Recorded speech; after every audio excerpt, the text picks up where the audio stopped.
We got Matt Carpenter, CEO of Dealerware, with us. This is Amplify, a retail automotive podcast brought to you by Reuters Events and ASOTU. It's time to make the most innovative voices in retail automotive louder. All right, Matt. Now, all the listeners don't know this, but earlier today, we had a lot of snafus with microphones, but we're going to try and not do that for the next few minutes and we hang can out. Just make it easy for you this time. Thanks for joining us on the show. Oh, yeah. Thanks for having me. Absolutely. By the way, and for the record, you guys made it work. There we go. AV challenges be AV challenges. You guys made it work. That's right. That's right. You must have encountered some in your day. I've had a few. You guys were smooth. Always making it work. Take Well, that. you have an interesting kind of path, because a lot of people kind of like the final resting place for a lot of people in automotive kind of becomes the OEM, but you spent a lot of time in OEM and are now on the industry partner side. Talk a little bit about that transition and moving from being in the OEM world to being on the industry partner side. Yeah. Native son of Detroit. Started in the industry, was born into the industry, came from families of the industry, and I did what native sons of Detroit do. At least many of us. I went to school in Ann Arbor, Michigan, studied business, did internships at Ford Motor Company, went to work for Ford Motor Company, had a ball doing it, had a great 5 years at a wonderful organization, made the move in 2007, stayed in industry on the OEM side, and started a 12-year tour of duty as part of the Volkswagen Group, mostly with Audi.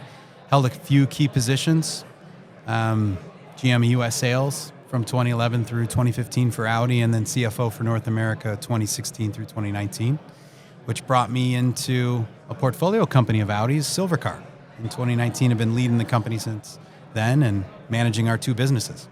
Very cool. Very cool. I mean, it's actually kind of a linear path. Yeah, it is linear. And I love how like the portfolio company is now kind of like setting path and doing a thing. One of the fun things also that happened this morning, besides the mic issues, is I was able to ask kind of the whole room, like, who deals with the fixed operations side of the business? And it was like, if we had the crickets button right now, that's what we'd be playing. In the audience, right. In the audience. And you obviously were one of the ones that raised their hand. As an industry, it's just something that, like, generally, obviously, our industry probably has more fixed ops employees because of technicians and advisors and all that than we maybe do even on the variable ops side. But for some reason, the variable ops side of the business just gets all of the publicity and all of the conversation. But Dealerware specifically is really leaning into how do we serve customers after sales. Why do you see that as such a disparity in the way that we communicate as an industry? Yeah, I'll lead in with an analogy, right? So in golf, the driver gets you the applause, but the putter wins you the championships. That's such a good. It's such a great analogy. I have a friend who was a pro golfer, and he said, "Oh, if I could putt, you'd be seeing me on TV." Right? So I love this whole industry. I love sales. I've had sales roles. I love after sales. I've had after sales roles. But really, if you want to win a market, it's not about a transaction. It's about a relationship and a series of experiences that you can uniquely stand up. And that is the center of gravity for automotive service. Yeah. Well, I mean, Gee whiz. We hear stuff. Just dropping one-liners over here. That's going to stick with me. Like sometimes somebody says something and you're like, yep, I'm that pulling one's that coming one out. up later. Yeah, Put exactly. that one in the satchel. Well, yeah, because you think about the number of touch points that happen when you're with a customer from the service side, and then because it doesn't get the publicity, it also a lot of times does not get the technology representation, because the sexy thing is to support sales. And because there's not a lot of technology representation on the service side, we have these difficult customer interactions and just long processes that don't communicate well, and there's a renewed energy to that.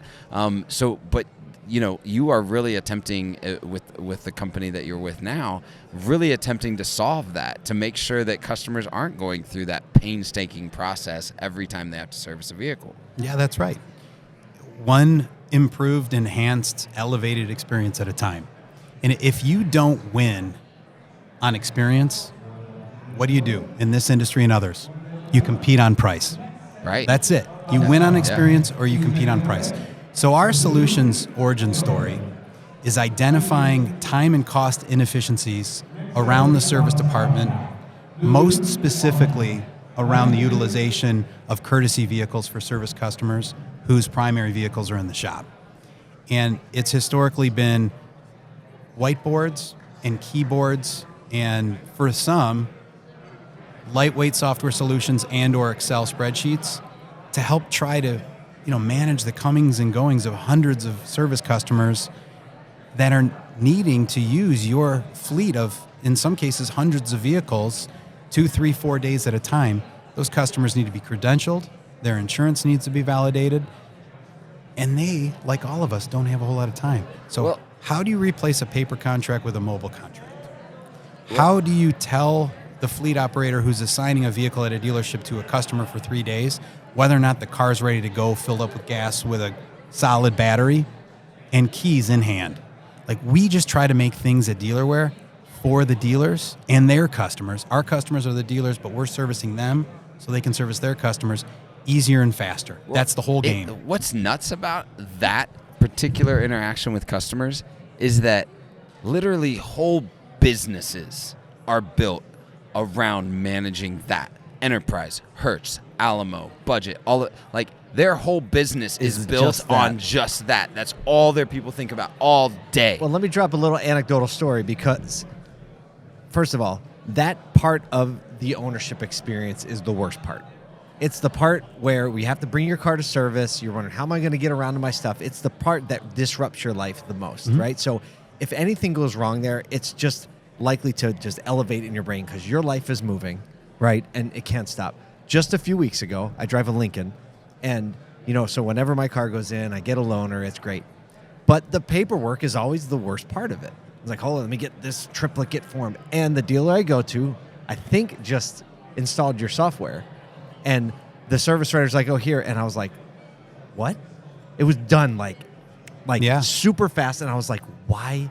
Even like the gas and the gas on the return, it was all right. And it was all beautiful. And it's just like every great piece of technology. You just are like, oh, like you feel a way when it's done. Like I didn't have to deal that again. And once you get in there with a real solution that solves a real problem, you find the next problem to solve, right? So then we launched a tolls product. So at that Lincoln store, when your car's in the shop and you're in a courtesy Lincoln and you're going through tolls in the local market, you don't have to stop and pull out your wallet because we built an integration with an aggregator of a tolling solution that sets up all the transaction integrations we need to automate the payments of the tolls. To just build it in back, your just like experience. Enterprise. Yeah. Just like I don't Enterprise. think about it, I just go. So, you mentioned Enterprise, and they are, really a remarkable company. But our story arc from here and our product strategy from here is once you have installed technology and prepared dealers to be really good fleet managers, why not give them front-end interfaces Retail for experience. retail Yes. rental bookings? Yes. Why not point that same fleet of vehicles at that same dealership with that same staff in the direction of, in my opinion, a car rental market that still leaves a little something to be desired, especially in the local markets. The airport car rental game is a different game. I don't know if a lot of dealers have a right to win there. It's so regulated. You got to be on premise. It's tough business. Right. That's a whole different business. But in the local market, which is 40% of the U.S. car rental market, dealers have an operational right to win. Well, and just if you map the total volume of dealers per capita in difference to the total volume of rental companies per capita and the amount of vehicles that we could service, not just that, but what's really wild, and this is a whole nother conversation topic, but when the pandemic hit, supply chain was broken. All of a sudden, we sacrificed two things. One, the OEMs still had to supply some level of supply to the rental companies, but also had to basically shut down rental companies to be able to give their limited supply to dealers. And so now we actually solve a general cultural consumer problem. If It's a they're mobility ever, problem like you're solving. a full mobility problem, if you can turn on the retail opportunity. We were just talking to someone else about the venture opportunity in auto, going like, hey, look, these are pain points that we can solve because we already have these things happening, and how do we unlock that next layer of cultural engagement? And what you're saying is like, hey, we can actually broaden this into more cultural issues and less like dealership-centric issues. And what better distribution network to bring mobility as a service at scale to life, right? Yeah. You mentioned it, 18,000 zip codes, right? We are everywhere. Retail Yes. automotive is everywhere. No corner of the country it's not. More car dealers in the U.S. than Starbucks locations and McDonald's locations. Like, talk about last That's mile. interesting to think Yeah. about. More than the start. I mean, Unbelievable. there's There's 5 in this hotel that we're in this at. hallway. Yeah, so bear with me, right? Like, if you're a consumer and you need mobility, you got a solution basically from 1 day to 2 weeks with car rental. A solution. Is it perfect? No, but it's a solution. For traditional leasing, 2 to 3 years, if you're willing to make that contractual commitment and you need the car, dealers bring it to life. Ownership model works. Finance, pay cash, trade in. Yep. You have this gap for the consumer. If you need a ride, if you need a vehicle on demand between 2 weeks and 2 years, there's a huge void in the market. Yeah. Yeah.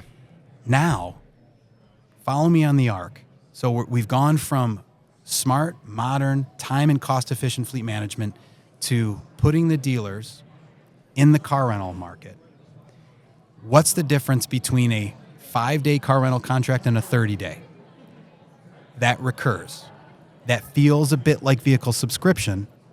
And then you got a full mobility as a service, vehicle on demand product stack. A dealer's got a daily rental product, a monthly subscription product, and then the leasing and the ownership model that they've been Oh, Steve Greenfield managing is just for a long stepping in. time. He's Jumping bringing in. cookies Steve and coffee. G. He can't resist. He never can resist. I'm a cookies and coffee. Cookies and coffee guy. That's the really Hey, guys, reason they brought carry him on. in. Nicely done. There Now- it is. Oh, now the guest is eating a cookie. Thanks, Steve. Thank you. That's unbelievable. No, I love it. Like, we saw one of our good friends, Liza Borges, she's like, we want to be the mobility solution, not just the car sales solution. Just the think car how this service. ties into that. It's so Daily, good. weekly, monthly. Yeah. And then the ownership model. These things befit one another. Yeah. And the same distribution network ultimately is going to bring them both to life. And that's what has me excited. We want to build the one screen, the one platform that allows dealers to manage the one fleet that does all the things. All well, the things. Matt, thank you for spending some time with us today. Just harness the entrepreneurial nature of industry partners. Thank you. Yeah. Appreciate you both. Thanks for listening to the Amplify podcast, brought to you by Reuters Events and ASOTU. For more engaging episodes like this, subscribe or follow on your favorite podcast platform. You can learn more about our hosts, Paul J. Daly and Cal Mountsier, by visiting ASOTU.com.